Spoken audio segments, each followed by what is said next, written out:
Sådan et par carbonsko her, de er super populære, og de kan virkelig også få dig til at flyve. Men de kan altså også give dig nogle baglårsskader, og rent faktisk også gøre dig doven. Og det vil jeg gerne lige fortælle dig lidt mere om. For jeg møder så mange løbere, som bruger sådan nogle carbon-løbesko her på hver evig eneste løbetur. Og det er altså bestemt ikke meningen. For så kommer skaderne nemlig, og så mister man da effekten af, hvilken magi dem her carbonsko de rent faktisk har. Så det er altså ikke fordi, at du skal lade være med at bruge carbonsko, men du skal til gengæld lære at bruge dem helt fuldstændig rigtigt. For så kan jeg love dig for, at de kan gøre dig meget, meget hurtigere og mere effektive, når du løber. Først og fremmest så er der rent faktisk forskel på, hvad det er, de forskellige carbonsko de er gode for.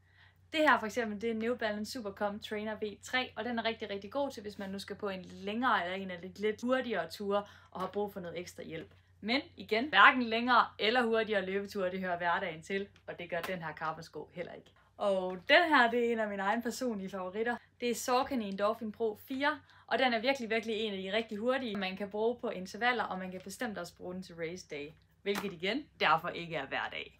Og så har vi altså her Elite-skoen. Det her, det er virkelig en af de virkelig lette og super hurtige sko, og derfor bestemt heller ikke en, man bruger til hver dag. Men til gengæld, hvis man nu skal ud og løbe rigtig hurtigt eller en personlig rekord, så er en Brooks Superior Elite 5 bestemt ikke en dum idé. Til gengæld er det altså en rigtig dum idé at bruge sådan nogle løbesko her hver evig eneste gang, du er afsted på løbetur, fordi så vil du miste effekten af, hvad de rent faktisk kan. Det vil altså gøre dine ben dovne, fordi de vender sig til den her effekt, og samtidig så er det altså bare en helt anden måde, at du kommer til at løbe på, når du løber i en carbon løbesko. Her der kommer dine baglårsmuskler især ind og arbejder rigtig meget, hvilket derfor ofte giver nogle baglårsskader, hvis man bruger det for meget.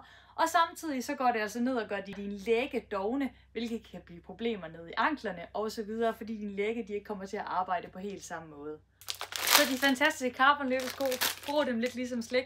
De er helt igennem fantastiske en gang imellem. Hver dag det ødelægger altså fornøjelse af dem og kroppen. Så husk nu det, og send det også lige til den ven, som du måske synes, der løber lidt for meget i carbon løbesko. Rigtig god løbetur. Hej hej!